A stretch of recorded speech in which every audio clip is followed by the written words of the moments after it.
Hello and welcome to your Living A Course in Miracles call. My name is Jared Krebs. I'm here in San Antonio, Texas. And before we bring on our special guests for tonight's call, I just want to remind you that we have a big virtual event happening March 20th with Gary and Cindy Renard, who are here with us today. They are in my mind, the biggest experts on A Course in Miracles out there. And the way they teach pure non-dualism is so inspiring.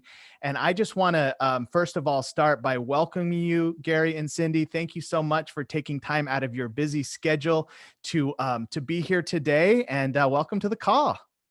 It's great to be here, Jared. Thank you. Good to be with everybody. Yes, I know. We have a very packed Zoom call. Hello and welcome to everyone who's watching live. And before we get into people sharing their questions, I just want everyone to know that this event that's happening on it's Saturday, March 20th, is available virtually for everybody. And it's a ticket it's an all-day ticket. It starts at 10 a.m. It goes till 5:30 p.m. or Central, 10:30 a.m. Central to 5:30 p.m. Central. And the link, it will be found in the description of this YouTube video. And also we will put it in the chat if you want to get your virtual ticket. In addition, there are still 10 tickets left for in-person. So San Antonio, if you want to fly out here and have a fun time with us and like hang with us during the day, etc., there's still 10 spots available before we have to close out the in-person. So, I mean, quite frankly, like this is going to be such a cool event for both our virtual participants and our in-person participants. We haven't had something like this for, ever really in San Antonio, I guess lately, right? It's been like 10 years since y'all were back there in San Antonio? About 10 years, yeah. Yeah, so I'm just so excited for this. And then also anybody who's watching, if you're curious about our group, we're called Living A Course in Miracles. It's a private Facebook group. So you just go onto Facebook, type in Living A Course in Miracles, and then you'll see our group. Just hit join group. We let everybody in. And it's just, we study the work of Ken Wapnick and also Gary and Cindy Renard. So that's who we study. And it's great content. We do it every Friday and Saturday. And with that being said, Gary and Cindy, I just want to thank you both personally for your contribution to me and to everybody in the world that has benefited from your works. I would not understand A Course in Miracles if it wasn't for you two. And I quite frankly would probably just had A Course in Miracles sitting on my bookshelf because that's what it did the first 3 years I owned it. But when I heard Disappearance of the Universe, and then I started to study all of your other books and works, it totally opened up everything for me. And I am definitely loving this journey home, you could call it. So thank you for being here. And do you all have anything you want to say, like any opening statements here before we go into the questions? Well, Jared, thank you. And I always, love to hear that when people tell me that reading Disappearance kind of like brought them back to A Course in Miracles. I can't tell you how many people have told me that the course was on their bookshelf and they read Disappearance and then they picked it up again and got excited about it. So that always makes me feel great. And we're not going to talk too much at the beginning here because we want to get right to the questions and answers as soon as possible. But Cindy, would you like to say anything? Definitely. I just want to express my gratitude for just being able to be a part of this path with everybody. I was feeling so much gratitude this morning when I woke up. Just the fact that I can just be part of all this is exciting to me. I don't care as much my exact role, only that I'm just a part of the awakening with everybody. And that really brings me so much joy because I think the Course in Miracles community, it's become such an amazing family. We've met so many people, all over the world and just wonderful people. And I'm just really, really full of gratitude. And I want to tell people there are going to be more books coming too. So I know that I just put out, as most of you probably know, I put out my second book, The Business of Forgiveness. And I want to thank you all for your comments. I've gotten a lot of nice comments about it. My only function is to be truly helpful. So if it's helpful, that's all that matters to me. And Gary and I are doing our book in relationships. It's been a work in progress for a while, but it will be done pretty soon. Yeah, that's because our relationship is a work in progress. That's right. that's a work in progress. And also, and then Gary, of course, will have another book with Art and Persa out eventually. So, I mean, there's going to be more coming. And I think I love the writing process. So I really, really love that, maybe more than anything, just to keep writing books and sharing this information with people. And we could just sit here and say God is, and if all of us really believed that, we wouldn't even need the course if we really believed God was the only reality. So most of us don't quite believe that yet, so we need to undo the ego, and that's what we're all here to do, is work on undoing the ego through forgiveness. And that's what we'll be talking about in the workshop, and how to apply what's going on in the world, and the San Antonio workshop of current events that are going on that have been very challenging for many people, all of us in different ways probably. We're going to be, talking about how to apply the course to everyday situations, learning to make everything the same, one problem, one solution. So we'll be expanding on that too in the workshop. That's so exciting. Yeah. Well, I have to completely echo what you said about the gratitude about being in this community and having us all be on the path together, and just going through the process. It's a beautiful thing, and we're so excited to get started. So what we do here for everyone watching, we have over 70 people on right now, is if you have a question for Gary and Cindy, just hit the raise your hand button. And it should be in participants. You should see some way to raise your hand. There's so far 3 people have raised their hand. And if you don't know how to raise your hand, then type I'm trying to raise my hand or something. Oh, look, all these hands are raised. Okay, good. Most people have figured it out. And then what we're going to try and do is we're going to keep a little timer on these questions and answers. But you don't have to be perfect to it. Okay. It's just to try and keep the ball moving. So it's going to be kind of like a 1-minute timer for you to ask your question, and like a 2-minute timer for Gary and or Cindy to answer the question. And then if you guys need more time, just keep talking and finish your thought. Okay. So I think y'all get the point. But that'll allow us to get through the most questions. And so I'm going to start with my question. So here's the timer. All right. So Gary and Cindy, lately I've been having an experience of looking at my life through the movie theater with the Holy Spirit, like that Ken Wapnick video. And so then I see myself saying, oh, there's Jared. He's really upset about this. Or, oh, somebody took over the screen. Hold on. Okay. So I'd be like, there's Jared. He's really upset about this. Or, oh, there's Jared. He's really happy about this. And so I would be observing myself like I'm not this body. Right. But then it occurred to me, wait a second. The body doesn't think. Like Jared has never thought anything. So who's thinking? It's the dreamer. The dreamer's thinking. So the dreamer's creating all these fear thoughts. The dreamer is what's upset. The dreamer is manufacturing all of this just so the dreamer can think it's a body separate from God. And it hit me. So my question is, can you share when you had experiences like that and just kind of expand on that thought? Sure. Well, you're right on that. It's the decision-making part of the mind that's choosing the ego that's feeling upset. Because if the decision-making mind that you are was choosing the Holy Spirit, you would be perceiving it, all of us would, with peace, whatever it is, instead of conflict or fear. But you're absolutely correct that it's the decision-making mind, your mind, not body.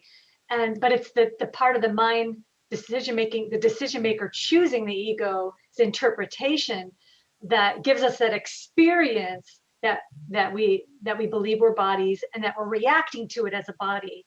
But if we remember that we're mind and we're the observer, but we're choosing the Holy Spirit's interpretation of what's upsetting us, we'll remember that we are just the observer watching a body. We're not really identified with the body, but so the body's not you. I was just doing this the other day, for example. I was going on a walk and I was remembering in my mind as I was walking that I was watching myself taking a walk. I'm like, I'm not Cindy the body taking a walk, looking at all the trees and the flowers. And I'm watching a movie in my mind, and I'm not watching it as a body. I'm watching it, I'm still at home in God, but I'm watching my own projection. So that way I don't become attached to either good or bad. I just remember I'm the dreamer of the dream, as you said.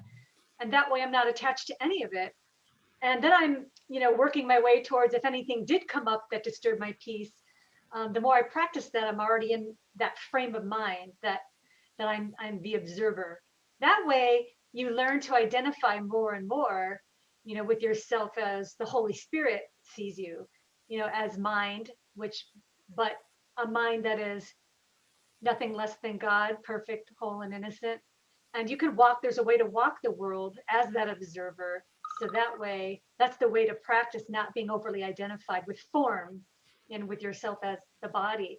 And my experience of that is it works every time when I just remember the truth. And it doesn't matter if something good or bad is happening, because it's all the same in a dream. And the dreams we think we like, as the Course says, can hold us back to it just as much as the dreams that bring us pain. And all of it is untrue. So there's a way to walk the world with that mindset. It's really empowering. And I practice that day in and day out, day in and day out. Not a day goes by that I don't remember that I'm the dreamer of the dream. It helps to keep reinforcing that part of your mind and strengthening the Holy Spirit part of your mind.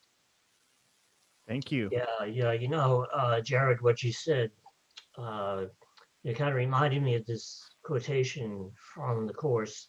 And the first time that I read it, it's kind of a rhetorical question. The Course asks us, who is the you who are living in this world? Yeah, and then it says, spirit is immortal, and immortality is a constant state. So who is the you who are living in this world? That's kind of like a polite way of telling us that we don't exist, and that at least not the way that we thought. This thing that we used to think that we were does not exist. And the only way that we truly exist is in our original state with God, which is this perfect spirit.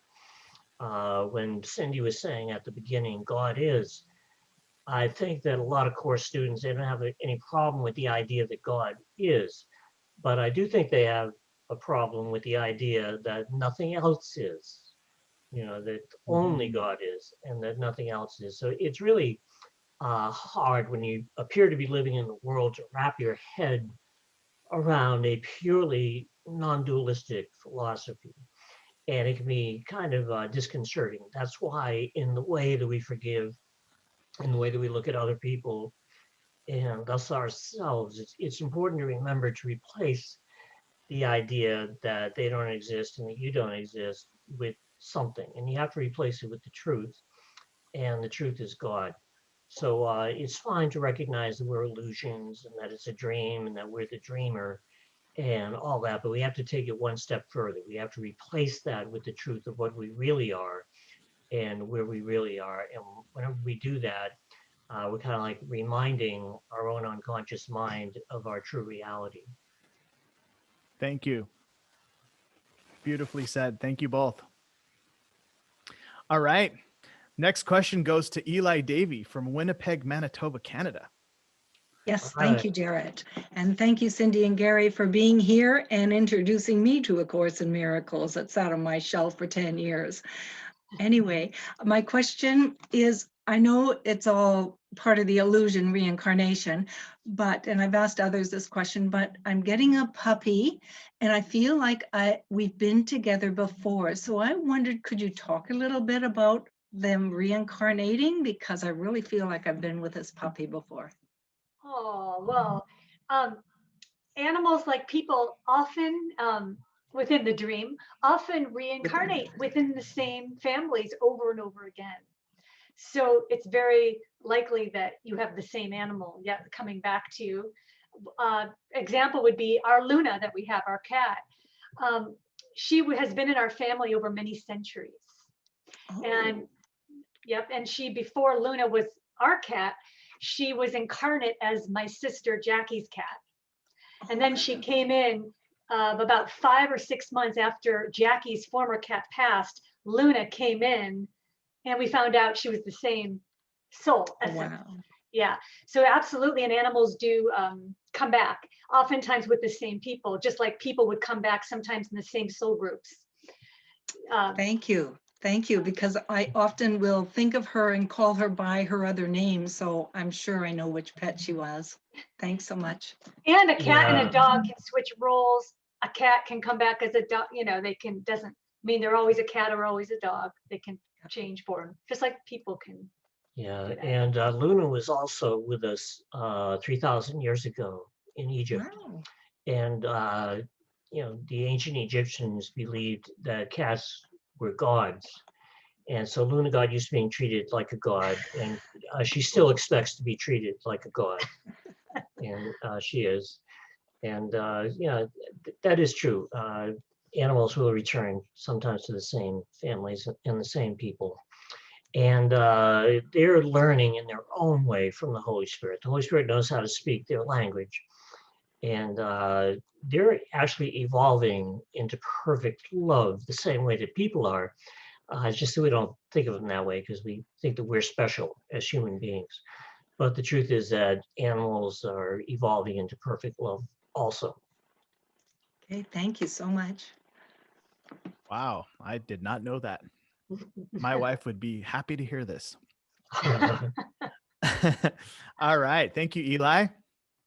Right on time, by the way. Okay, let's go to Tabitha Hobbins from Banana Boat. Banana Town. Banana Town, Sydney. Not I don't- boat. You're not in a boat. You're in a town. Banana Town, Sydney. Banana Town. It's actually Coffs Harbour, which is 6 hours drive north of Sydney, but we grow a lot of bananas here, so it's called Banana Town. Coffs Harbour, Australia. That's it. You Yes, got it. take it away. Cool. So yeah, Gary and Cindy, I have a question about these long-term, and yes, I know it's an illusion, but I'm trying to get myself more into the happy dream than the, you know, miserable Groundhog Day nightmare that I've been experiencing. And my question is about these long-term repetitive patterns, things that just happen again and again and again, like being attracted to men who are physically or emotionally unavailable.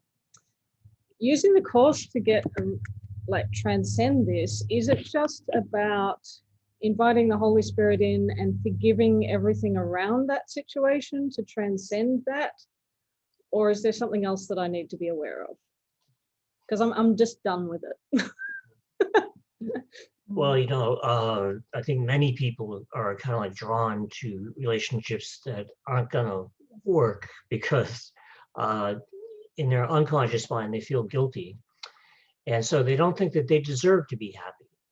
You know, they don't think that they deserve to be with someone who makes them happy and who is peaceful. And what you need to get is that there's something in your unconscious mind that needs to be forgiven. And the fastest way for you to do that is if anything happens with this person who you're with and you understand that they're not available, then you want to forgive that as quickly and as completely as you can. And thus also forgive yourself for putting yourself in that situation. And if you keep doing that, well, who knows, eventually a person might come along who is available emotionally and who you can have a really good, solid relationship with. You know, most of our friends that we know have all been married twice. You know, once in a while we'll meet someone who's only been married twice, but in my generation, practically everybody was married twice. And that's because they learn as they go along. And their second marriage just seems to work a lot better if their first one didn't. I'm not saying that your first marriage can't work. It's great if it does, but I'm just saying that it's really struck me how many of our friends have been married a second time and how much happier they are, including myself. And I think including Cindy too, at least I hope so. And you know, it just seems better because you do start to recognize the patterns that you put yourself through, because at first you feel unworthy, like you don't deserve to really have a good relationship.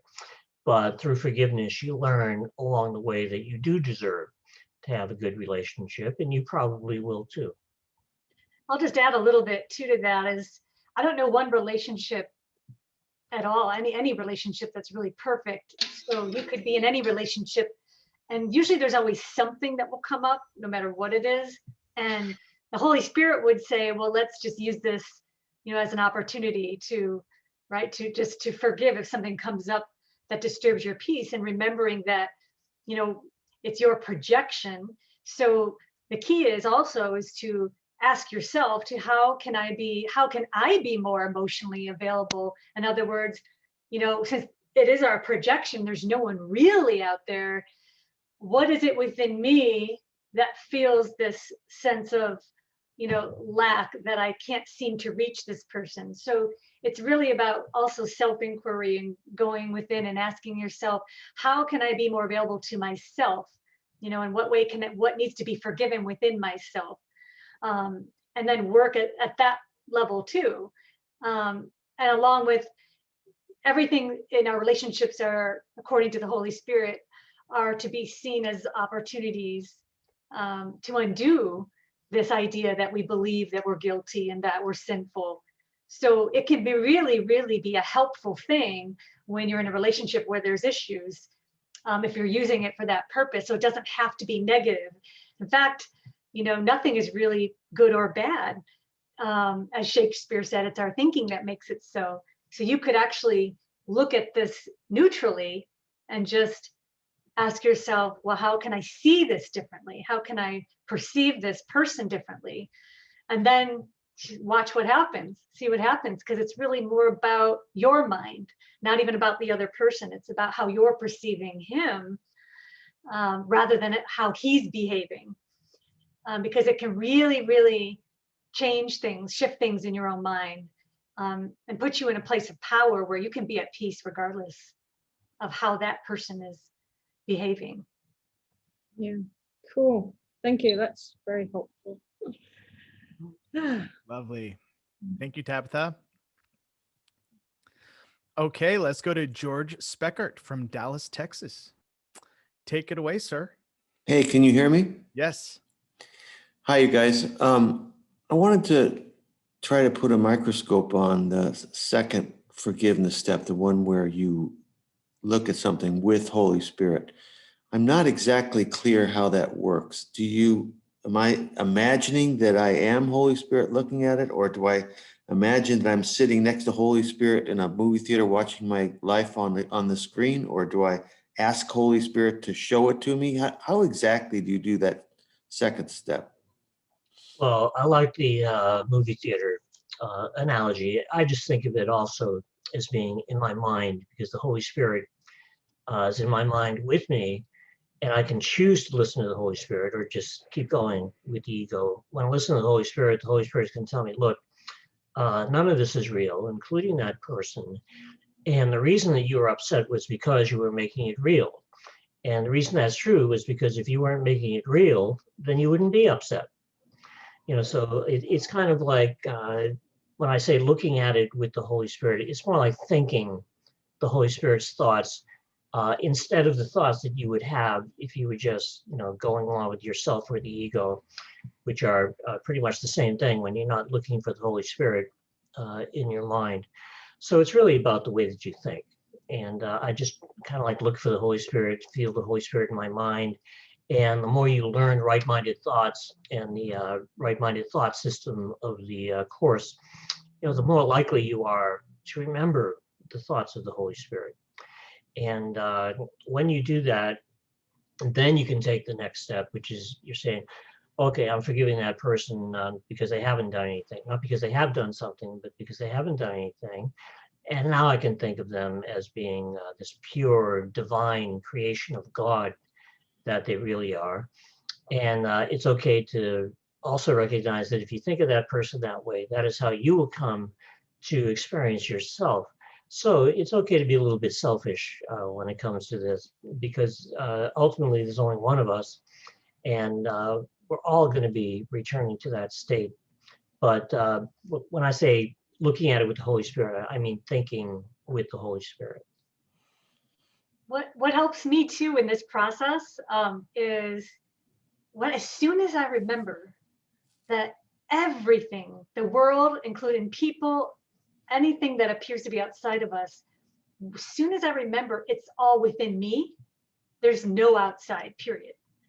Then I can go, well, if it's all in my mind, and again, I'm watching this movie, my only function, my only decision would be, who am I choosing as my teacher as I watch this movie? So I just remember nothing's separate from me. The whole world, everything that I appear to see outside myself, including people, it's still within my mind. It never left my mind. If that's the case, again, my only decision becomes one of two things. I'm just choosing to now watch it with the ego's interpretation or the Holy Spirit. And it's really about how you're thinking about what you're watching, not like what you're doing, but how you're thinking about it. That can really help with forgiveness when you remember nothing's separate from you. It never even left your mind, as ideas don't even leave their source. So if it's within you, what can we do except for choose again? You know, how we're looking at it. I know just that helps me so much when I just remember that. Yeah, thank you. Thank you. Thank you, George. Let's go to Nathan Lively in Minneapolis, Minnesota. Take it away, sir. Hello. Hello. Hello. What's funny? Why is everyone laughing? Hey, guys. Love your enthusiasm. That's right. It's shining through. Hi, Cindy. Hi, Gary. Nathan. I just finished the workbook again, and I was thinking about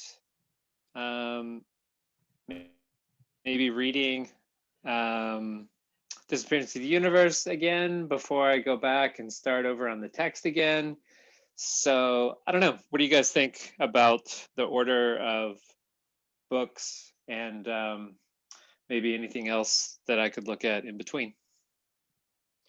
Well, with the course itself, actually, there's no rule about that. It's a personal thing. But what I do, if it's just A Course in Miracles you're talking about, or what some people have questions about what to start with, the text, workbook.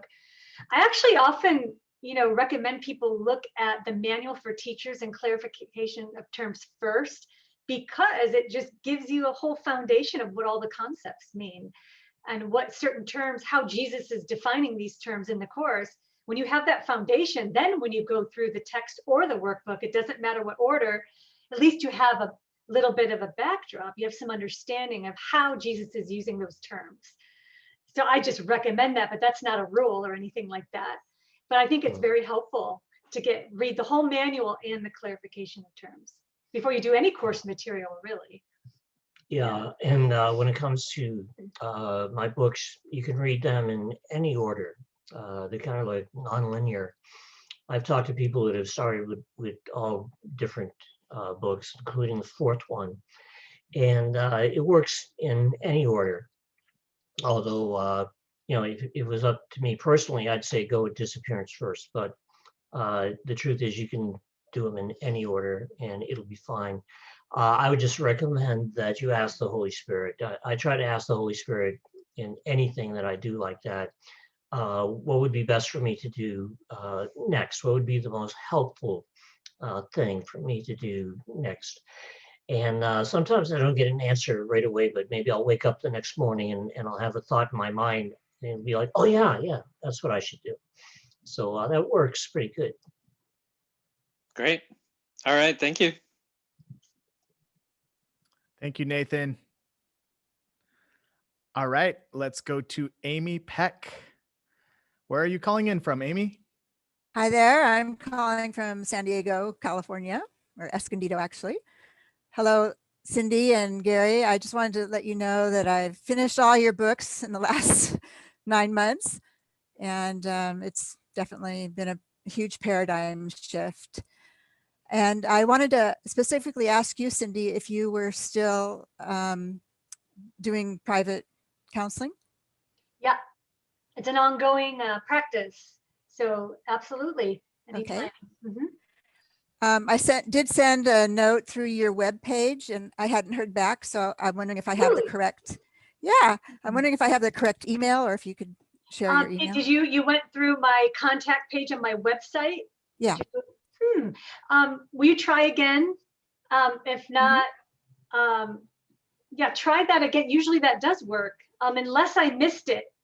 So I'm sorry if I missed it. I'm usually really good at getting back to people. Yeah, so that's what I figured. So I I am. thought, well, So, maybe I'll yeah, ask her so- directly. no, actually try again.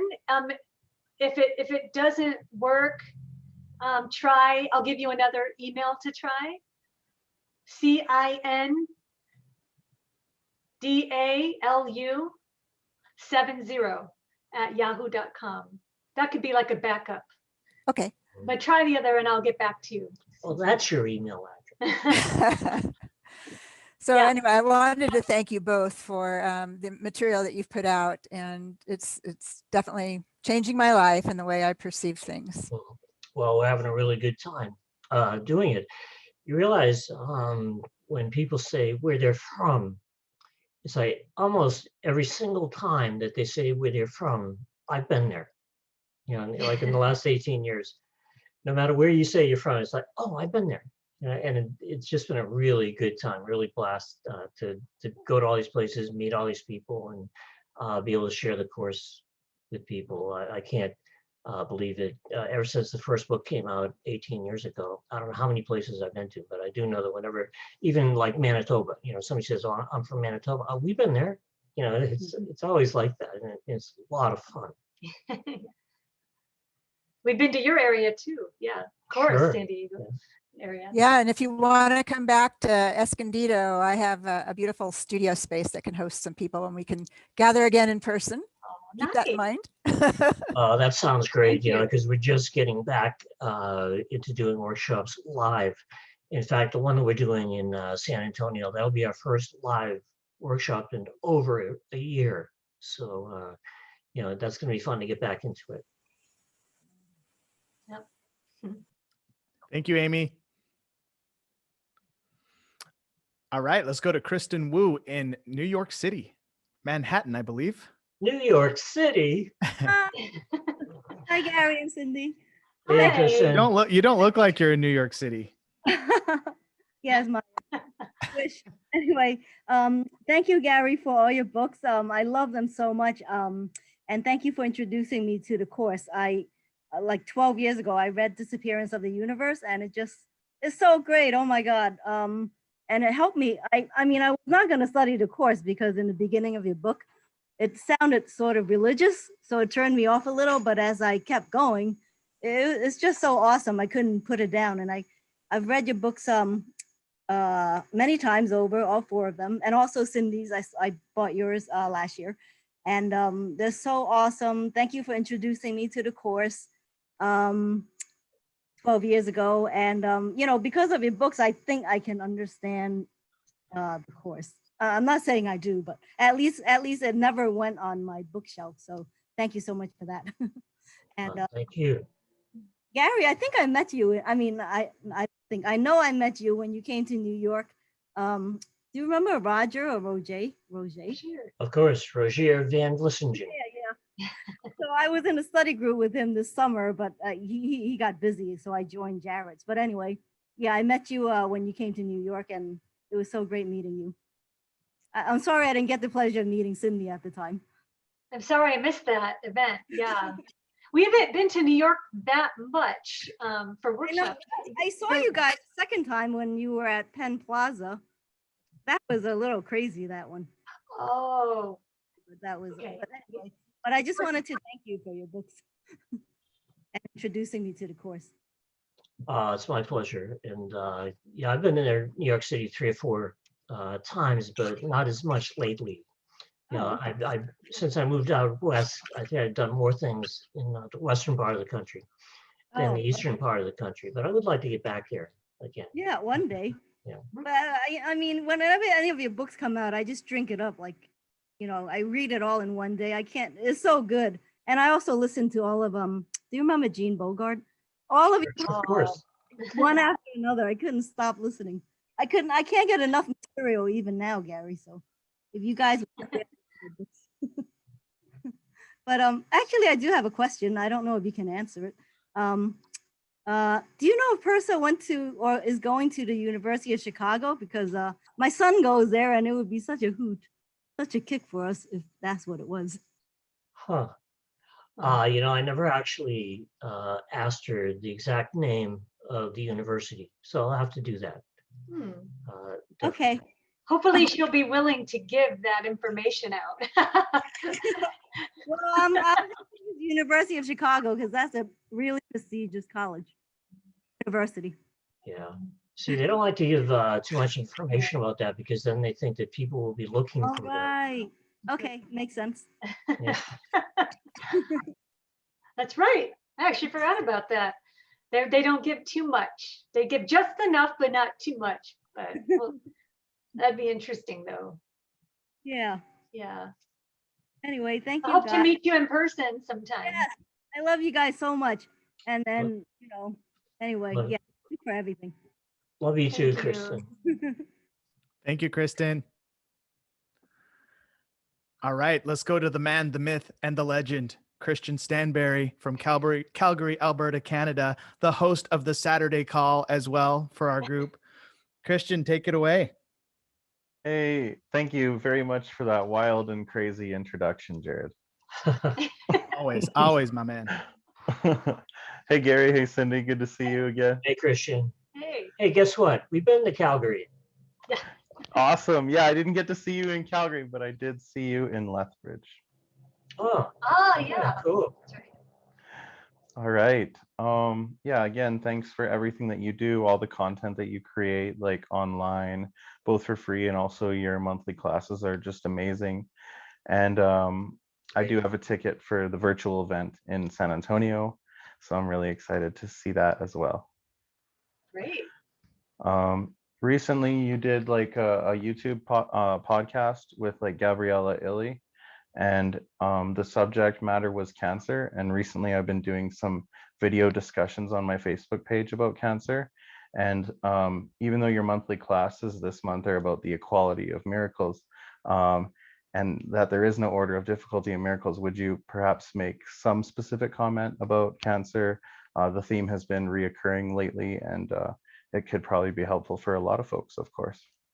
Yeah. Do you want to go first? Yeah, I think it's an important discussion because a lot of people do appear to have cancer, and that's how many people appear to pass also from cancer.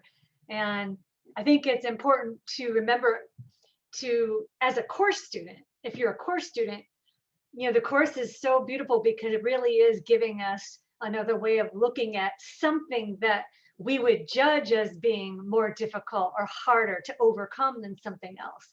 And at this level, that's most of people's experience, is that it is harder and more difficult.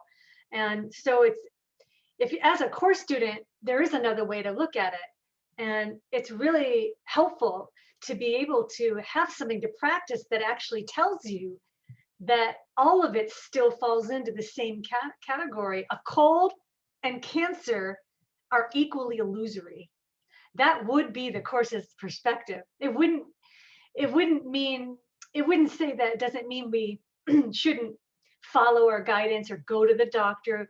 We should always do those things that are going to help us feel more comfortable and be normal. Follow your doctor's advice if that's the normal thing to do and it makes you feel good. At the same time, at the mind level, the beauty of the course is that it's helping us, teaching us that we can be at peace, though, regardless of what the form of illness looks like or what the form of our upset looks like. It's basically saying it's all equally illusory. So there is no order of difficulty and miracles, meaning that a dream is a dream is a dream, an illusion is an illusion, an illusion doesn't matter what the form looks like. That idea saves us. So salvation is recognizing that none of it's true, whether you have a cold or a cancer. And when you remember that you're watching your dream, that includes you're watching yourself experience an illness. That would be how the course would ask us to see it, that you're not really that body going through that. If all of it's happening in your mind, you can change your mind about it. Now, this doesn't mean at the symptom level, symptoms might go away, but it does mean that you're training the mind to identify with yourself as the Christ, that the power of God in you, that as you look at what you're experiencing from the Holy Spirit's point of view, it puts you in a place of empowerment so you don't have to perceive yourself as a victim of circumstances. So the Course's approach is really empowering us to say, no matter what is going on with our bodies, with the world, our only function is to forgive. Forgive what we thought was true about ourselves. You know, that we're in these bodies that can born and die and suffer. And that's simply not true. So we can, there's always another way to look at anything. And so that includes cancer, something that the world would judge as being horrible and horrific. So but also we need to be gentle and patient with ourselves if we are going through something that's very difficult, and not pretend, you know, that it doesn't matter. At this level, you know, it's important to take care of ourselves and just do the best you can with it. And then, you know, in the mind, you can also practice the truth at the same time. Yeah, you know, when Jesus healed people 2,000 years ago, he actually did the same thing that he recommends in the Manual for Teachers in the Course. He says, you know, at no instant does the teacher of God consider the nature of the illness of the person that he's healing. So what Jesus would do is he would overlook the illness because he's overlooking the body. He's not thinking of that person as being a body. He's overlooking the body, overlooking the illness, no matter what it is. And he's replacing that with the truth. He's thinking of that person as being the perfect creation of God that he really is. And in that state, a person cannot actually be sick. So if you have a friend or a relative, someone you know who has cancer, when you're thinking about them, don't make it real. Overlook it and think of them as being the perfect creation that they are. Now, having said that, you should also remember that very early in the text of the Course, Jesus says something very interesting, because you almost never hear the word compromise in A Course in Miracles. And yet, if you look on page 24 in the text, he's talking about illness, and he says that sometimes it is wise to use a compromise approach of both mind and body. And I think that what he's saying there is, look, okay, you're going to use your mind, whether you're healing somebody else or whether you're, you know, attempting to heal yourself, because it's really the same approach. You would overlook the sickness in your body and think of yourself as being this perfect creation of God that you are. But at the same time, in the Course, he's saying that sometimes it's wise to use a compromise approach. And I think the reason that he did that was because he doesn't, you know, want A Course in Miracles students dying because they don't take their medicine, or because they don't seek treatment, or because they don't do normal kinds of things. So he's actually telling us, look, it's okay to do both. You know, it's okay to treat the body in whatever way you feel guided by the Holy Spirit to treat it, whatever method of treatment you feel guided to, that's fine. And you can still use your mind. You can still use the power of your mind and the truth in your mind to heal yourself at the same time. So it's okay to do both. You know, it's okay to seek treatment, and it's okay to heal yourself, knowing that it's always the mind that chooses to get sick, and it's always the mind that chooses to get well. But that doesn't mean you can't use these other things at the same time. Thanks. That's extremely helpful. I finally started to learn that lesson and not fail like Harish and Padmaj did in the lifetime. Not that they failed, but you know, they kind of made that mistake that a lot of spiritual students make, like myself. I have two friends, both the Course in Miracles students, who thought that they could heal themselves just with their mind. And if you're not, you know, on the same level as Jesus, you might not be able to do that yet. You know, so, you know, sometimes it is wise. By the way, both of those people are dead. And so remember what it says early in the text. It might be wise to use a compromise approach, and it's okay. I just want to share a brief example of something with all of you. Just today, just this morning, I had a pretty bad headache. and this principle can be applied to any cancer. It doesn't matter because the principle is the same. But I had a headache, and I actually, really looked at that headache just like I would if I had cancer, but I looked at the headache like it was no different. But I looked at it and I said, there's no world, to myself. First of all, I took an aspirin. I used a combination approach. So I'm saying I took an aspirin, and then I still did the mind work at the same time. And I said, you know what? There's no cause for guilt.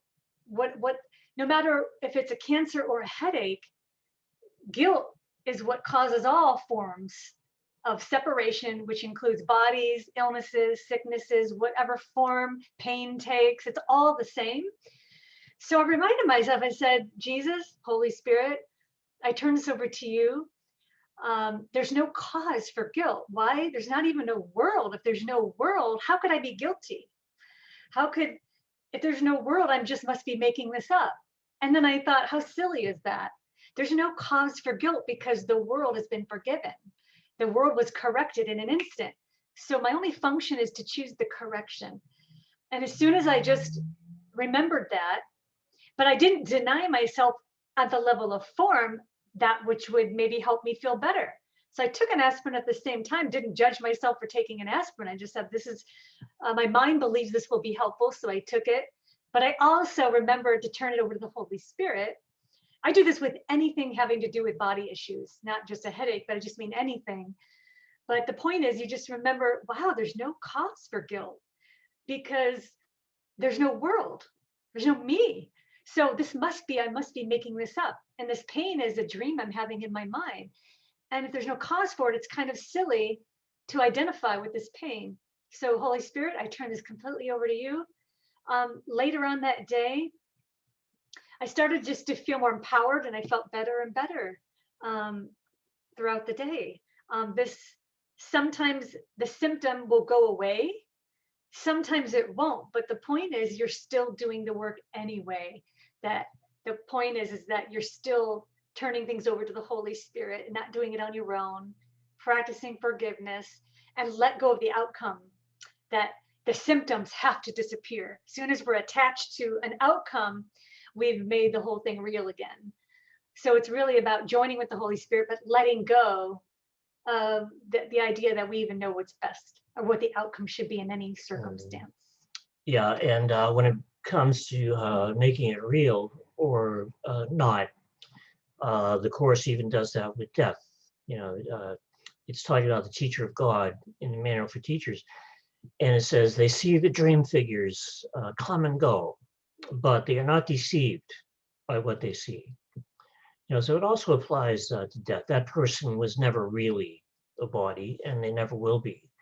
And your job as a teacher of God is to think of them as being what they really are.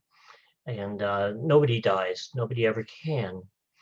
And the time will come when this will be understood by everybody. But for those who are suffering, the Course also says you must speak their language. If you're going to be heard by those who are suffering, you have to speak their language. So that's why I always bring it back to being normal. It's okay to have compassion for people. It's just that your empathy for them is coming from a place where you're thinking about them as being spirit instead of what they believe, which is that they're a body. Beautiful. Thank you, Christian. Thank you. All right. So we're going to do a speed round here since we still have 7 more questions. And Joyce, I see you. You've been chatting. You cannot find how to raise your hand. So you'll be the last one after Goran. I'm gonna kind of be a little more on the timer for the rest of these to try and get through them. And Gary and Cindy said they could go till 15 past. So I think we can get through these 7 if we stick to the timer more or less. So I'm going to go to Alex Delorme. How do I say your name, Alex? How do you pronounce that? That was pretty much correct. Oh, fantastic. And where are you calling in from? Hey, Gary, have you ever been to St. Basil, Quebec? Well, no, I've been to Quebec, of course, but it's just outside. It's just outside Montreal. Okay, I've been to Montreal. That's right. So no, I've been to your, I think you had a conference there maybe 5 years back in Montreal. I was there. Yeah, that was With great. Cindy too. Yeah, we went to old Oh yeah, Montreal. that was beautiful. Yeah. That was a beautiful city. I mean, that was just gorgeous. Yeah, we had time to do some sightseeing and it was really, really nice. Yeah, most people, they don't know there's a Notre Dame Cathedral in Yeah. Montreal, and it's actually more beautiful than the Notre Dame Cathedral in Paris. It's just that the one in Paris is bigger, so people tend to be more impressed with it, but the one in Montreal is more beautiful. Thanks. Okay, so I'll make it fast here for my question. So basically, I have a question about time and the awakening process. I know that Holy Spirit always knows what is best when we really want to awaken, when we really dedicate ourselves to the path, as I decided to. Is there a way, not to go faster, but is there a limit to the speed of awakening?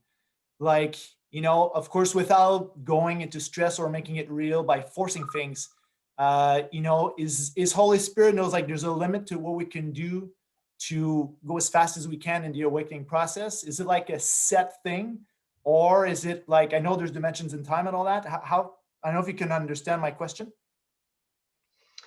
Yeah. go ahead. Yeah, I don't think anybody completely understands the concept of time, but I do think that sometimes maybe we don't wake up as soon as we want to because the Holy Spirit has a plan where everybody's going to awaken. And the Course talks about an interlocking chain of forgiveness. So your forgiveness is connected to everybody else's forgiveness. And sometimes you may have to be there, even if it's, you know, a little bit longer than you want to be here.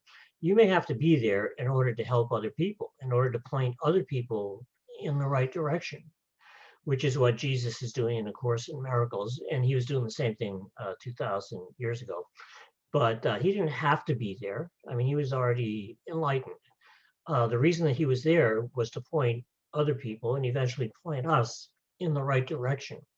And you may be needed in the future to point other people in the right direction, even though maybe you'd rather get out of here sooner. Maybe you have a part to play that is necessary. Also, the miracle, the Course says flat out, the miracle saves time. So anytime that we choose the miracle, we're saving ourselves. Actually, we could be saving ourselves 1,000 years, the Course says, of time. When we choose the miracle, which is a shift in perception, and which is forgiveness, really, every time you forgive, that you remember to forgive on a daily basis, you're saving time. You're in a sense, you can skip intervals. The Holy Spirit's in charge of that. We can let that part go, but every time you're forgiving, you're doing your part. And we can't see the rest, and we don't even have to see it. Just trust in the process. Cool. Thanks a lot, guys. And of course, love your books. Really great. And I loved your last book too, Cindy. I just bought it and finished it. Thank you. Great. I'm glad you bought it and you enjoyed it. Thank you. Thanks a lot. Thank you. Thank you, Alex. All right, so we are honored to have our guest speaker for tomorrow, Glenda Carlin, on with us right now. She is going to be sharing her Course in Miracles experiences with Christian, and she has the next question. So Glenda, welcome. Where are you calling in from?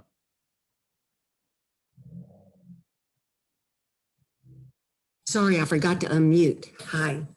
Melbourne, Florida. From where, Florida?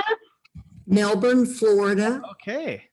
There's Cindy and Gary. They're on the other side. Thanks, Jared. Thanks, Christian, for this lovely, lovely Zoom meeting. And Gary and Cindy, thank you so much for your books. Without Gary's Disappearance of the Universe book, I would still be not knowing what to do with true forgiveness.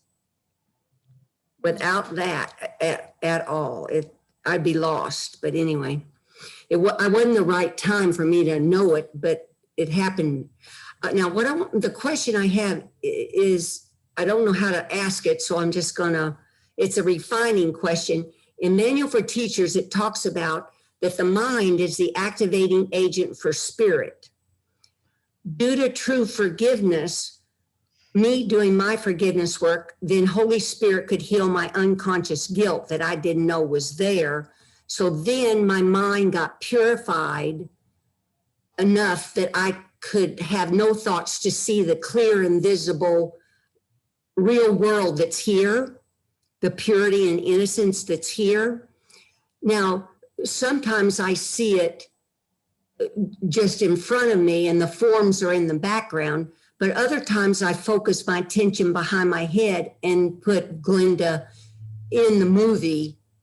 But the Course says we're a mind in a mind, purely mind. So what's happened with forgiveness work, I'm now seeing through my higher true perception mind. But I'm still immortal spirit. Am I only immortal spirit? I know I'm in heaven. In heaven, I'm a mind when I'm in this world looking out in awareness. Could you repeat that? Actually, okay, so yeah, when the Course is talking to us and meeting us where we appear to be, then we need to learn that we are a mind in mind. But that mind, it starts out with being the one ego mind that you thought you were. Yes. And that mind is replaced by spirit. If mind is the activating agent of spirit, you activate spirit by choosing it, in your mind. You have a choice. That's your real power, according to the Course. You activate it by choosing it. And when you choose it, your right part of your mind is literally taking over your mind. And when the ego has been completely undone, what seemed to be a separate mind will be returned to the whole. It will rejoin the whole, which is what it really is. So at one point, an ardent person told me about my mind. They said, look, you took it, you got to bring it back. You took it, you got to give it back. So you're actually returning your mind to where it belongs, which is this perfect oneness. Sometimes I have experienced that my light or that mind joined with the bigger mind. Mm-hmm. So, but those are just holy instances, because if I get the Course correctly, if a person knew all 24/7 they were immortal spirit, they would lay the body aside, right? So you have one foot in here in the real world and one foot, right? Mm-hmm. Right. Yeah. Yeah. You stay to teach, you stay to help. Yes. Yeah, there are those that come in for teaching purposes. Maybe they have a few lessons to learn, but there are those that can come in for just purely teaching purposes as well. And the goal here at this level is to choose the Holy Spirit mind, the Holy Spirit's Yes. correction here at this level where we believe we are, would be to choose that. Then when the mind has been corrected by the Holy Spirit, that whole mind is returned to God. And then there's always only one. From there, there's no more split mind. In other words, there's no wrong mind or even right mind. There's nothing, because there's nothing to choose. This whole mind is going to be returned to God. The split mind will be returned to God. Then when you're in that place, you're fully awakened from the dream where there's no separate mind at all. It's all pure oneness, awareness of pure oneness. Awareness of oneness. Awareness of pure oneness. Thank you. Right. I love the word awareness of pure oneness. Yeah. That's cool. Yeah. Thank you, Glenda. You're welcome. Thanks, Glenda. Excited for yours tomorrow too. Thank you. That's at 11 a.m. Central tomorrow. And everything's in the Facebook group, all the info. All right, let's go to Dominic Knöpfel. Where are you calling in from again, Dominic? Hi, can you hear me? Yes. All right, I'm calling in from Tempe, Arizona, which is right next to Phoenix. Yeah, been there too. Awesome. So I'm just gonna make my question quick. I'm actually coming to San Antonio, so I'll see you in. Oh, sweet. But so I'll just make a quick question. Gary, I know you're a movie guy. I'm a movie guy too. Have you ever seen the 1983 movie Blue Thunder? Because they have the concept of Jaffo in there. but it means a little something else. And I don't know if that had anything to do with your inspiring you with Jaffo. So that's it. Boy, I don't think I ever saw Blue Thunder. Jaffa, just another forgiveness opportunity. I thought that phrase was coined by Gene Bogart. You know, somebody mentioned Gene earlier. And when Disappearance came out in 2003, we started a group at Yahoo called the Disappearance of the Universe group, which I think is still going. And Gene was there. That's how I met him. And he was the first one that I saw use that term, Jaffo, for just another forgiveness opportunity. And I wasn't aware, and I think maybe he wasn't even aware that there was that phrase used in a movie. So this is news to me. But either way, it's still a great phrase. What does Okay, that mean thank in you. the movie? What is the phrase? Okay, well, pardon my French. It means just another fucking observer. Oh, And there's actually overlap. So somebody could be both Jaffos. Someone could be just another effing observer, and also just another forgiveness opportunity. Right. That's great. cool. That's great. Yeah, so I hadn't heard about that, but I think Gene meant just another forgiveness opportunity. Okay, well, thank you. Thank you, Dominic. All right. Let's go to Kirsten K in Sydney, Australia. Hi. Kirsten, Hi. take it away. Thank you both so much for your wonderful books and your words today. They're just so incredibly helpful. So thank you. And I'll keep it quick. Gary, I wonder if you can tell us the last time you came on our Zoom call, you had some guidance from Artin and Purser around Corona and when things might open up in international travel. And I just wonder if you've had any more guidance from them about when we might expect to see things resume again, and maybe a visit, hint from you guys over here in Australia. Yeah, we'd love to come back. We were supposed to, and it keeps getting moved forward. By the way, I'll never forget the time Cindy and I got on a water taxi in Sydney Harbor, and we went over to Manly. And it was just a great trip, and we really loved it. And yeah, we'd like to come back soon. I think that, and I wrote this last Thanksgiving, that things are going to dramatically improve the middle of this year. So, you know, this summer, you're going to see a real improvement in the world situation. And by the fall, things will be starting to really look like they're getting back to normal. And then by the end of the year, completely normal. So I think that we're looking to get back to a normal travel schedule, not this year, but next year. This year, we're only doing a few things in person. But next year, there's a few things that we'd really like to get to and go to that we haven't been able to do last year or even this year. So I would say as far as a really normal travel schedule is concerned, it'll be next year. But this year is going to be a transition where it's going to keep getting better all year. Thank you. That's good to hear. In the meantime, it's been nice to have our online classes though, because we can still keep in touch with people from all over the world. So it's a great way to do that right now. And they're going really well. And we get to keep up with the course, talk about the course, and it's a good community of people.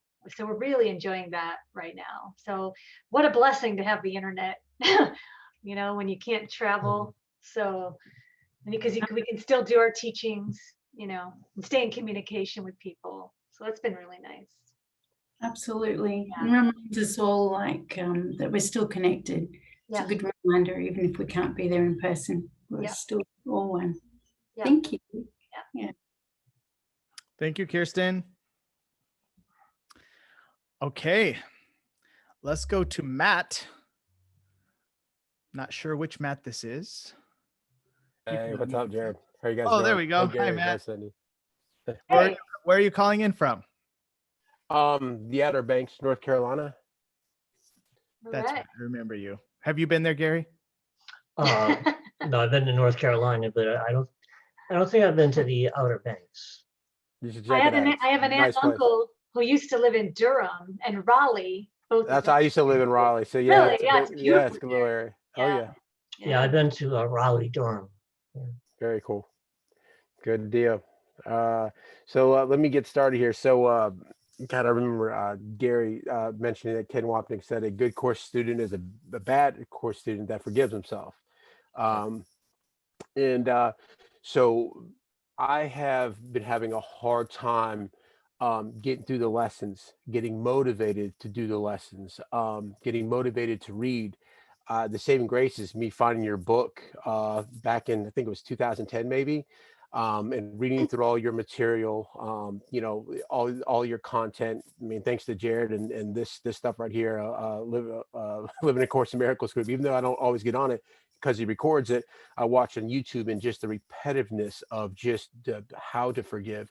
I've been using that in my daily life. And so one thing I do is forgive, but when it comes to actual doing the lessons, it's like pulling teeth. I don't know why, but it's been over 2.5 years and I'm maybe halfway through the lessons. And I have tremendous resistance sometimes to, you know, forgiveness, to reading the course, to just doing the deal. And I don't know why it continues, even though I've seen the benefits of forgiveness. I truly have, and it's been amazing. And it's, you know, I'm really glad you've been able to put the course into terms in which I can understand. But when I go to do the lesson, sometimes I'm still just like, oh man, and to sit there and, you know, meditate on stuff, I just have a hard time. So my question is, what is that resistance? Is that normal?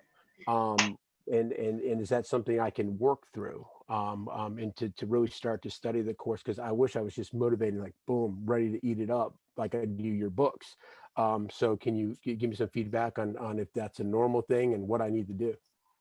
Yeah, it is normal. I mean, everybody's resistance to doing this shows up in different ways, but everybody has it, you know, because this is death to the ego.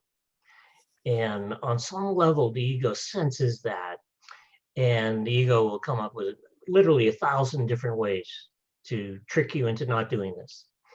And you know, it doesn't even have anything to do with your intelligence or anything. Like there was this guy here in California, and he was a state regent, and he was a brilliant guy. And he sat down to read the text of the course every day. And he realized that after 6 months that he had never actually finished an entire page. You know, so, I mean, there's always something that the ego will come up with to prevent you from doing this, but it is something that you can work through. If there's like one quality that is important when it comes to doing this, it's the quality of perseverance. And you have to be relentless because the ego is relentless. You know, the ego mind is like a machine. You know, it's like a survival machine. And it'll keep going until you are just as relentless as it is. And when I say it, I mean the ego. But if you want it bad enough, and I sense that you do, then I really do think that you can work your way through it. It took me 1.5 years to do the workbook the first time. And yeah, I had resistance. Everybody has resistance to doing this. So really, you know, kind of like trying up a notch when it comes to the perseverance idea, and keep going. And eventually you're going to get through the workbook. And you don't have to do it more than once, by the way. You could just read it later and you would get the ideas, because there are, you know, explanations of the course that are at their clearest sometimes in the workbook. You know, sometimes the ideas are put really clear in the workbook. So I think if you keep going, you might be surprised. It is possible to work your way through it. Yeah. One thing to remember too is we can't expect the ego to say, I'm not real and I don't exist. And that's what the workbook does, is help us we're trying to undo the ego. And here the ego is like, what do you mean I don't exist? So we're going to have resistance. And everything the course is teaching us is completely opposite to what we've been taught. We believe we're bodies, we believe we're these egos. So we can't expect it to be silenced. So it's going to put up a fight. It's going to put up a fight. I don't know anybody who does the workbook perfectly, you know, and everybody has some resistance to it, because to the ego, it means I'm done, I'm through, you know, and that's where it comes from. And the unconscious guilt in the mind too. The ego's terrified of choosing love, choosing the light, because the ego just doesn't exist in reality, and it somewhere in the mind it knows that. So anytime you start to work with undoing it or even practicing forgiveness, that resistance shows up. It just comes up. And Jesus says at the beginning of the course too, some of these ideas we're going to actively resist, some of them.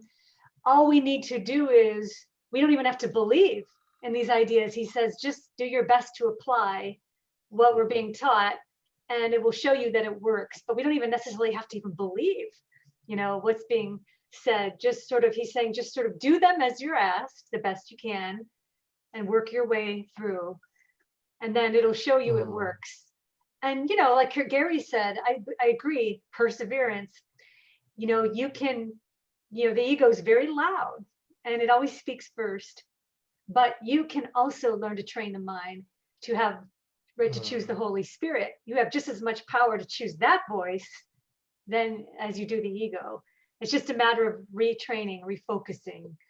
And the workbook does help with that. But it's just really about not giving up.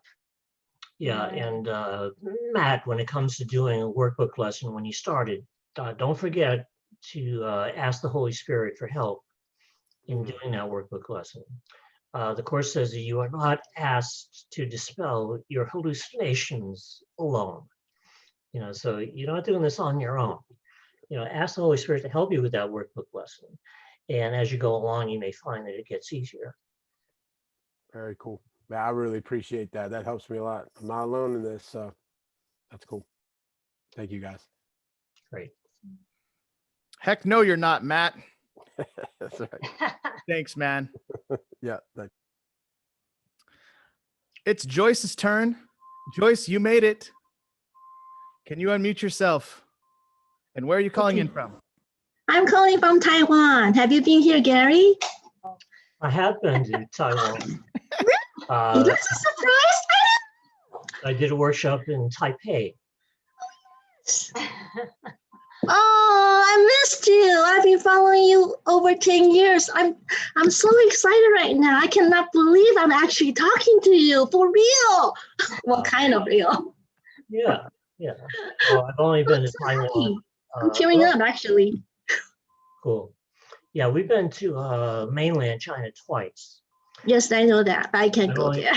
Yeah, but I've only been to Taiwan once, but it was great. I really, really liked it. And, Thank you, thank you. Oh, I'm so happy. I'm really talking to you. Okay, I'm gonna make this quick. You were talking about the forgiveness lessons, and but at the heat of the moment, I repeat those phrases, but it's like a mantra. It's like I'm repeating the words, but I'm still upset. I don't know how to get out of that situation when the person is still at my face, you know? What do I do? yeah, it can be very hard sometimes when the world gets in your face, you know, because you'll, you know, do a workbook lesson or something, then you go out in the street and all of a sudden it's very easy to forget everything that you just learned when, you know, you're confronted by an illusion that seems to be very real. And that's when, you know, you want to remember that, you know, whether you use God or the Holy Spirit or Jesus, you are not doing this alone. You have big time help, you know, and if you call on that help, you may find ideas coming into your mind that help you deal with the world, that help you deal with what's being put into your face. And, you know, from the time I get up in the morning, because I always put, you know, Jesus in charge, and you don't have to go through a big, you know, kind of ceremony or anything. I mean, if I'm in a hurry or something, I have to get out of the house and do something, I might just say, hey, Jesus, you and me, right? And just by thinking of Jesus or the Holy Spirit, whatever works for you, you're connected as soon as you think of them. And when you're connected, and if you remember it, I have to remind myself at least several times a day that I'm dreaming. And the more you remind yourself of that, the more it becomes your reality, because you are affected by what you believe in. And the more that you repeat right-minded thoughts in your mind, the more they actually become your belief. And when they become your belief because of the power of the mind, you'll find that it's the right-minded thoughts that affect you more than the wrong-minded thoughts.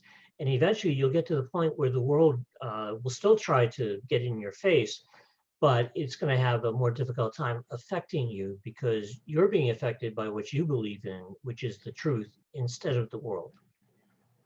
Wow. Okay, that's so helpful. Thank you so much, you guys. I love you guys. Love you too. Thank you. Thank you, Joyce. What time is it in Taiwan? It's 10:15. Look, can you hear 10:15 me? in the morning. Yes, 10:15 in the morning. Okay. Yes. Got it. Thank you. Thank you. All right. So Gary and Cindy, do we have time for 3 more quick ones? Are we out of time, or what's? You tell me. Yeah. Okay, we can Do 3 more. Okay, 3 more quick ones. Let's go to Goran Bulatovic. Where are you calling from, Goran? You can unmute yourself now.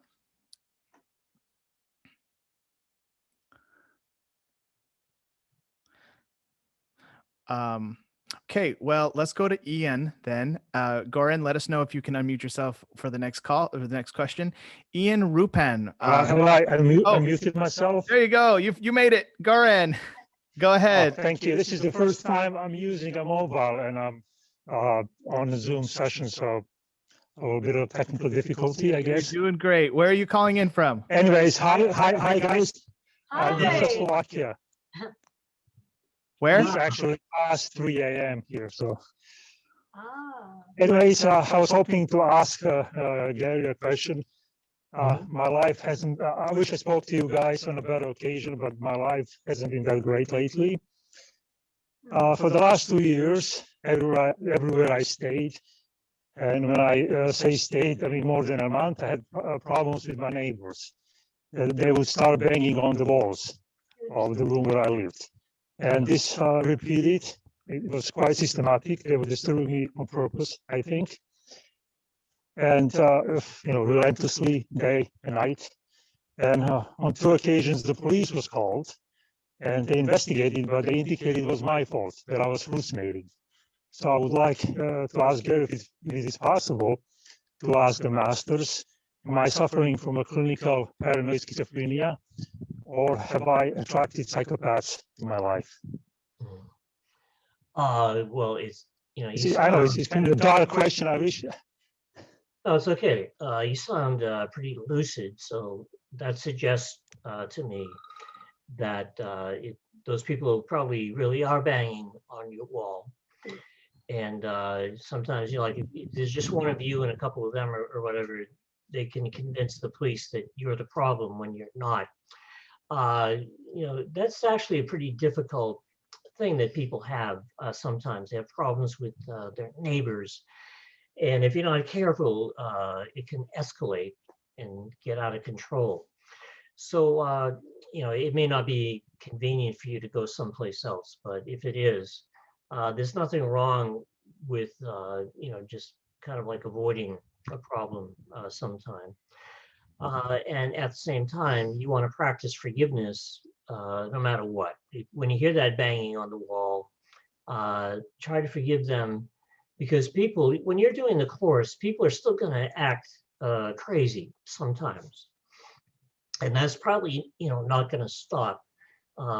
People will be acting crazy even when you're enlightened.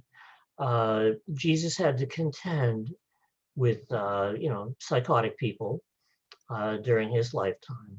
But he got to the point where they couldn't hurt him, where they couldn't affect him. And that's a destiny that the Holy Spirit holds out to all of us. But until we're there, work with the Holy Spirit in forgiving those people.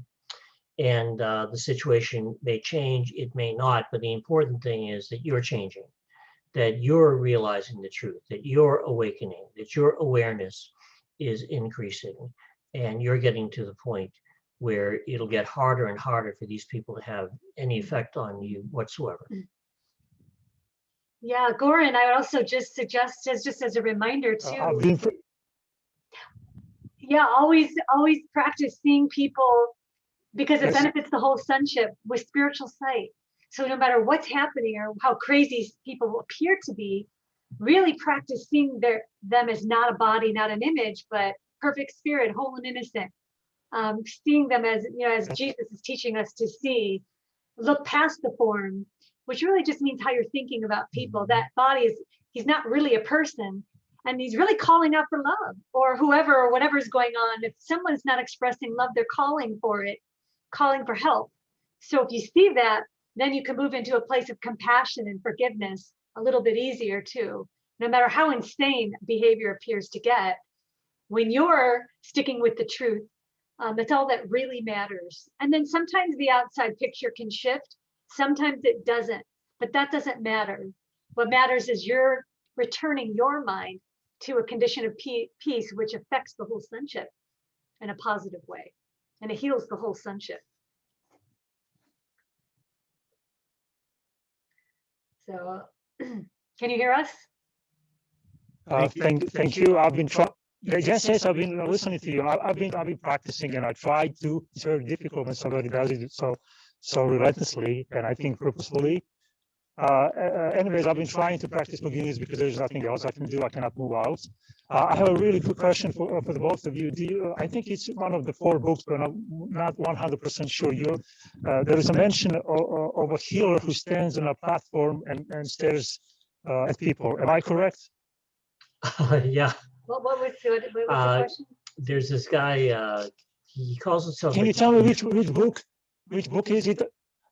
Yes, it's the third one. Can you tell me which book? The third one. The third one. Yes. Where? In English, it's called Love Has Forgotten No One. Yes, but where in the book? I don't know the page. I know I have the book, but I mean, where in the book? Yeah, he doesn't know the page. This guy called himself a gazer. Okay. That's the one I haven't reread. That's one I didn't know. Okay.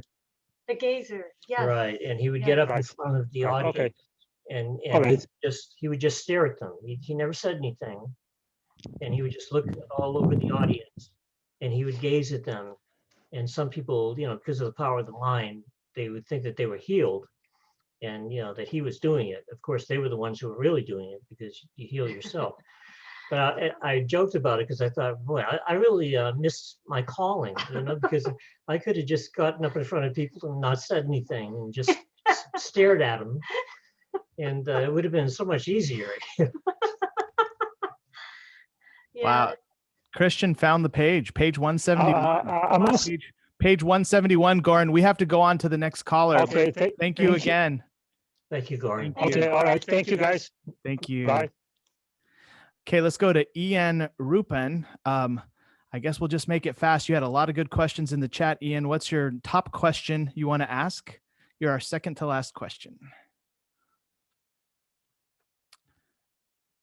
If you're able to unmute. Okay, Ian may not be able to unmute, so we're going to go to Jose Barro. Jose, you made it.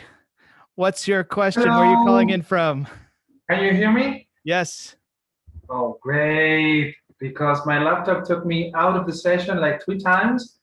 My God. So Eagle was not cooperating here. Well, I have 3 questions, but 3 in a row, quickly maybe. But one of them is, when is the book coming? Please, I want to read that new book. I'm expecting that book since, I believe, a year and a half. Because I heard once that you said that a new book was coming. So I'm really desperate to read it. Maybe you can give us a quick, comment about the new book. That's one. And maybe the second one would be, after finishing the book of exercise, what is it recommended to do? To do them again, year by year, or just do it once in the life and then you go on with the book, the text? How to go on after the book of exercise is finished? So when is the book coming? And the last one. The book will come out when Mike Pence comes out. As far as the rest of it goes, no, really, it'll be it could be a while because I'm actually just finishing the book with Cindy. It could be as long as 2 years before it's actually out and available. It's kind of like a big deal for me because this book is about actually going all the way home to God. It's about actually finishing the job and being enlightened and what it feels like and what it looks like and the whole thing. And it could be the last book that I do with Art and Curses. So, be patient because I hope it'll be worth the wait. And so you said it will take 2 more years. It could be, yeah. Oh my God. Well, yeah. Okay. In the overall scheme of things. But there's no time. Yeah, No it's time. not that big a deal. Yeah. And after the workbook, it's really up to you and the Holy Spirit because there's no right or wrong way to do the course. That's why I say you have to consult the Holy Spirit and say, what's next for me? What would be the most helpful for me to do? You should definitely do the manual for teachers. But there are also sections like the psychotherapy section and the Song of Prayer section, which are very important and very useful and sometimes very practical also. So make sure to include those. It's good. This is a good time to, I agree, to review any of the other material. Repetition is so necessary on this path. It's really I believe so. It's just a teacher of Course in Miracles from Spain says that or recommends that the book of exercise should be done once, because if we do it more than once, it's like the trump of the ego that we need to reinforce what had already been done. It's like not trusting in the Holy Spirit for the job already done through the journey. I don't agree with that. As you do the course, what happens is you keep getting it on deeper and deeper levels as you go along, as you kind of like peel away those layers of the onion, peel away the ego. You'll go back sometimes and you'll read the course and you'll read something that you know that you've read before. And it's almost like you never saw it before, because it's not that the words have changed, but you have. You're seeing those words with a different perception. So it is okay to keep reading the text and to read the workbook again in the Manual for Teachers, and you're going to find that you keep getting it deeper and deeper as you go along. Yeah, there's no rules about it, but I agree totally that it's we need to keep reviewing these ideas, because the ego is so persistent. Yes, it takes quite a bit of time to allow the material to really sink in.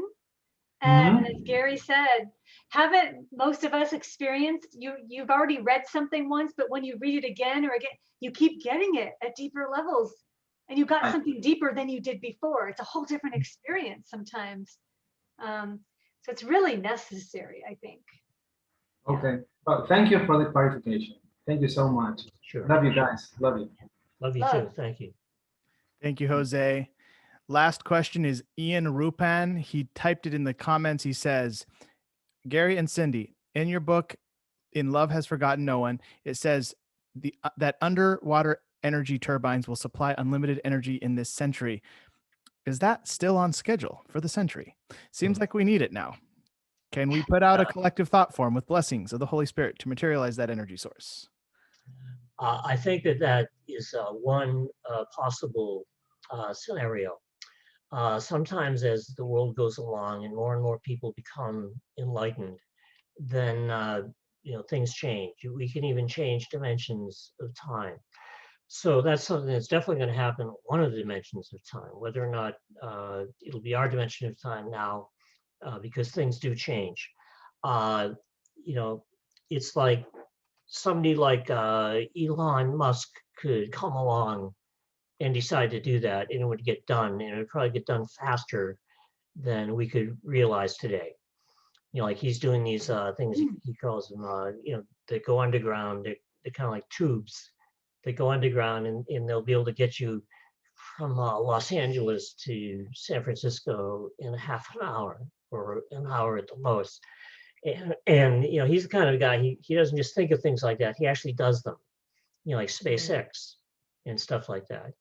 And it's very possible that somebody like him could come along and say, well, look, we have unlimited energy here. And, you know, right now it looks like it may be impossible to solve the climate change problem or the energy problem. And yet Arden Persa said that it is possible, it is doable. And as long as we have the will to do that, it is possible to solve just about any problem. And yeah, it's possible that that may be a part of it. And we'll see how it all fits together as we go along. Thank you. Thank you, Gary. And thank you, Ian, for the great question.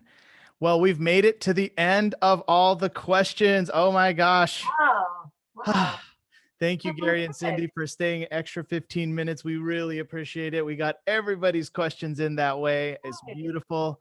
And, you know, I just want to end by saying to everyone watching live that if you enjoyed this time, get your virtual ticket for March 20th, because it's going to be like this, but professionally produced. We have cameramen that are going to be like around the stages, and it's going to be like a production, not just a Zoom call, you know? So you're going to get a very special experience if you get your virtual ticket. I put the link right here in the chat. Again, it's GaryandCindy.teamdsi.info. That is how you get the Eventbrite ticket.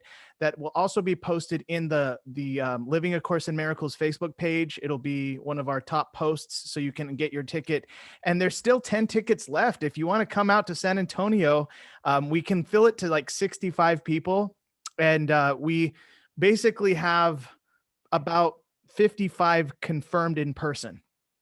So we have like 10 more in-person ones left. And, you know, anyway, that's just for the in-person. You can do virtual though. Virtual is still cool. They're the same price, and you're going to get a ton of value if you do it virtual as well. So again, all of that is at the website. And then tomorrow, Glenda Carlin with Christian at 11 a.m. Central.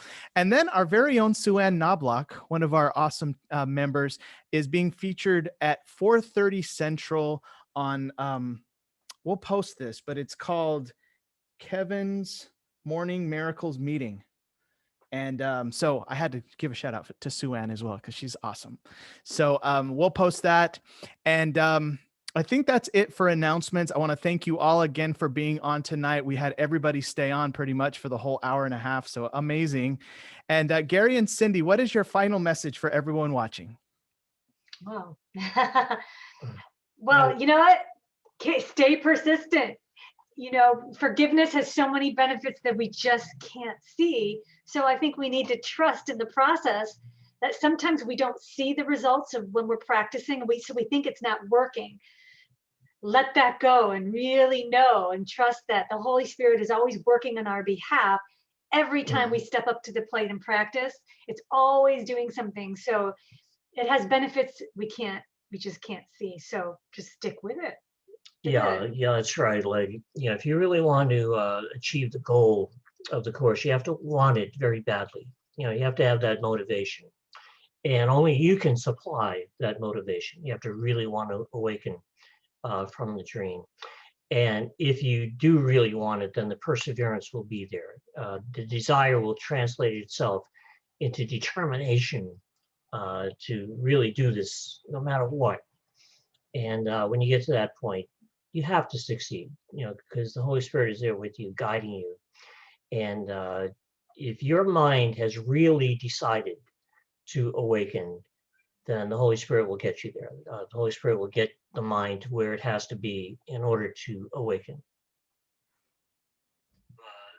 Woo!